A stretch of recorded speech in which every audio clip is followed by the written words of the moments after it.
Atarodo raw pepper. That was what I was craving. It's hot rice. That was the only thing I was eating for weeks. It has to be boiling hot. Yeah.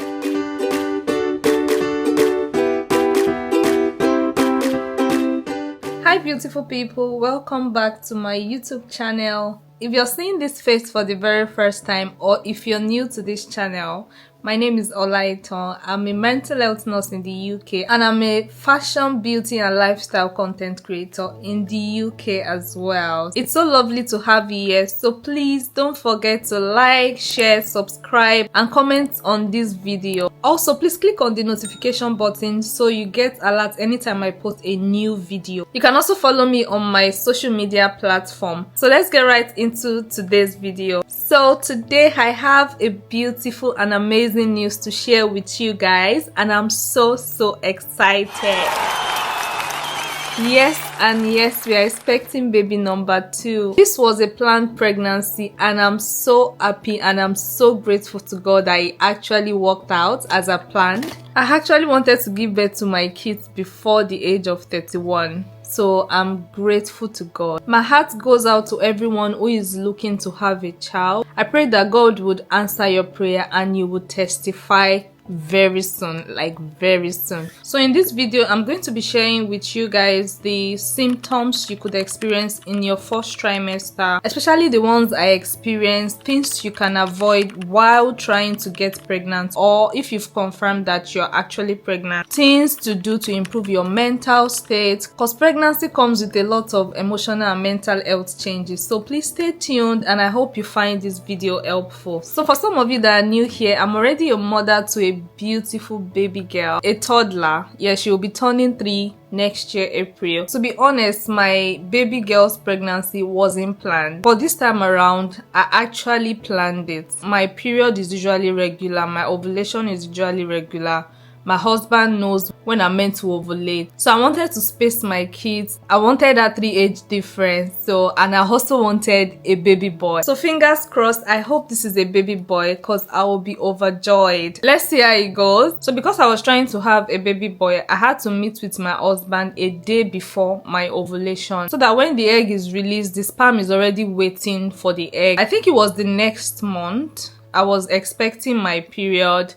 I wasn't even bothered about the fact that it was delayed like a day or 2. So I started feeling tired. I was struggling to get out of bed. All I wanted to do was to sleep and sleep. So I just assumed it was the normal tiredness, you know, when you've worked like a couple of days and you're just tired. My last pregnancy, there was no morning sickness, and because I wasn't vomiting, I wasn't quick to realize that probably I was pregnant. But then my sense of smell became so heightened. For someone like me that likes to cuddle, I became so irritable. I didn't even want anyone to touch me. I did not want to be touched. And my husband was like, just go and do the test. So I took the test and yes, it came out positive. So the common symptoms in first trimester are usually the morning sickness, you get the nausea, you're usually weak. So you start to notice this mood swing and sometimes you struggle to get out of bed. All you want to do in the morning is just to sleep. For some people, they crave certain food and some they avoid certain food. Also for some people, you go to toilet more often. So you start to have pain in your lower tummy because your womb starts to stretch. So personally, these are the symptoms I experienced. I wasn't having the morning sickness, but I had nausea. So if I smell certain things like perfume, food, just know that I will be in the toilet almost all day. I had food aversion. I couldn't eat meat. I couldn't eat fish, either red meat, chicken or turkey or assorted. I couldn't eat any of that. And this was something I experienced when I was pregnant with my baby girl. The only thing I could tolerate was egg. And it was the egg white, not even the egg yolk. So pregnancy is not a one size fits all.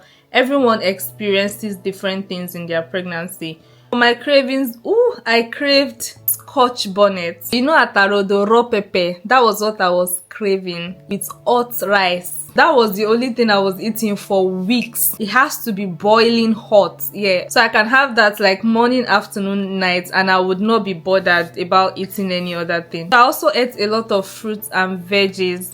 And this is something I don't joke about when I'm pregnant, because it's making up for all the fish and meats I cannot eat. I also stock my multivitamins. So for someone like me, I don't like to take a lot of tablets, so I just stock up my pregnant care. So now let's talk about the things you should do and the things you should avoid while you're trying to get pregnant or while you're already pregnant. So you need to avoid raw, unprocessed and undercooked food, whether you're pregnant or not, or you're trying to get pregnant. So these are the things you want to avoid, because most of the things you eat as a mother is passed down to the baby through your bloodstream. So you also want to avoid smoking and drinking of alcohol. In fact, I don't have to say much about that. We already know how harmful these things are to yourself and to the baby, so you want to avoid this completely. And for those of us that drink coffee or take caffeinated drinks, you want to slow down on that. You want to cut that down as much as possible. Also, you want to avoid taking any medication that's not your multivitamin. Yes, you need to consult with your doctor or your midwife before taking any medication for any reason.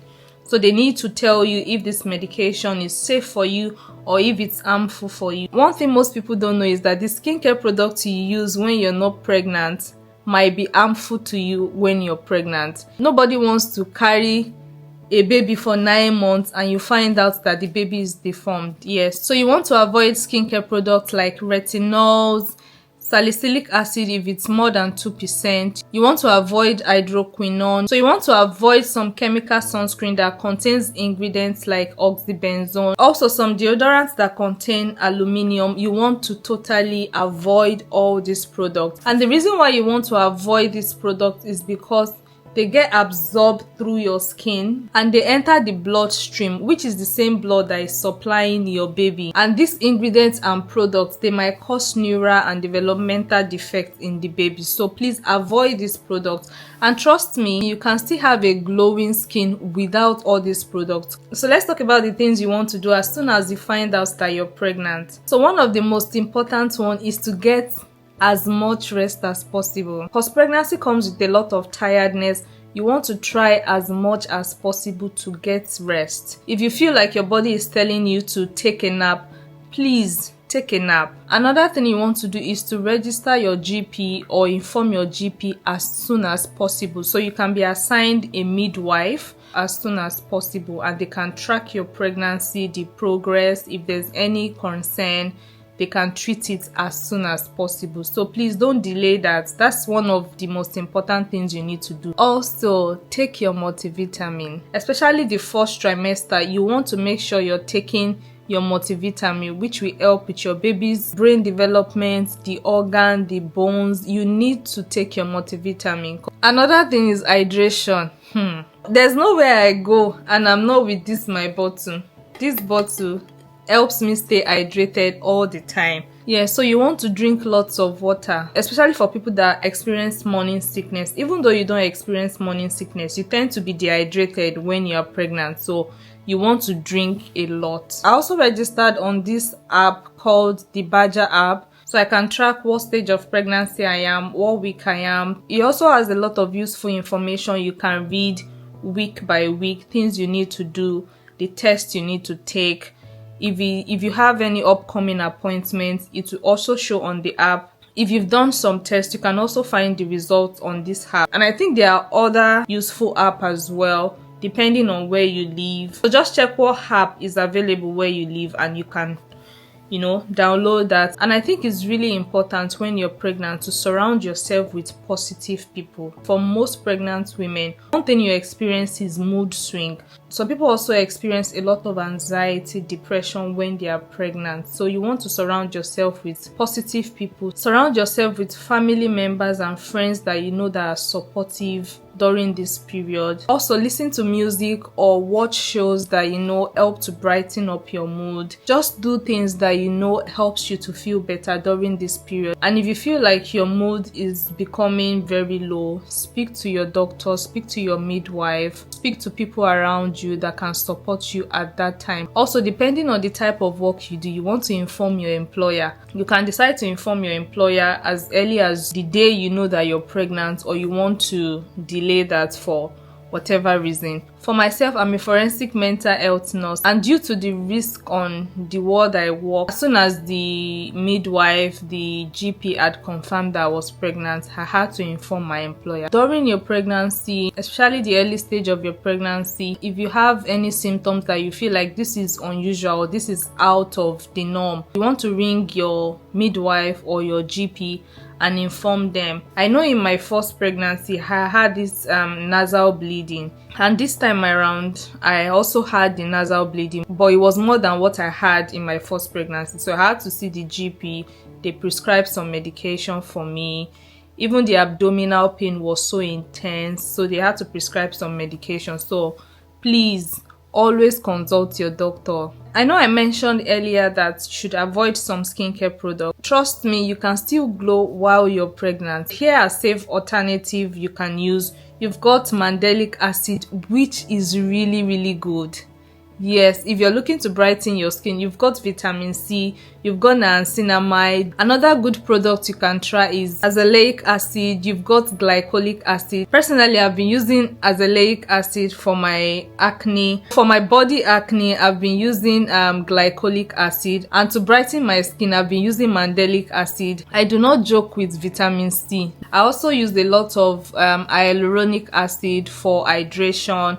Another product you can use is lactic acid. You've got bakuchiol. I don't know if I'm pronouncing it right, but that's another good one. Try as much as possible to use the mineral sunscreens. So that sums up the whole video. Thank you so much for staying tuned. Thank you for watching this video. I hope you guys found this helpful. If you've got any question, please leave that in the comment section. Don't forget to like and share this video to anyone who is looking to get pregnant, or to anyone that has just confirmed that they are pregnant. Don't forget to subscribe to my YouTube channel, and I'll see you in the next video. I hope you guys have an amazing week. Bye.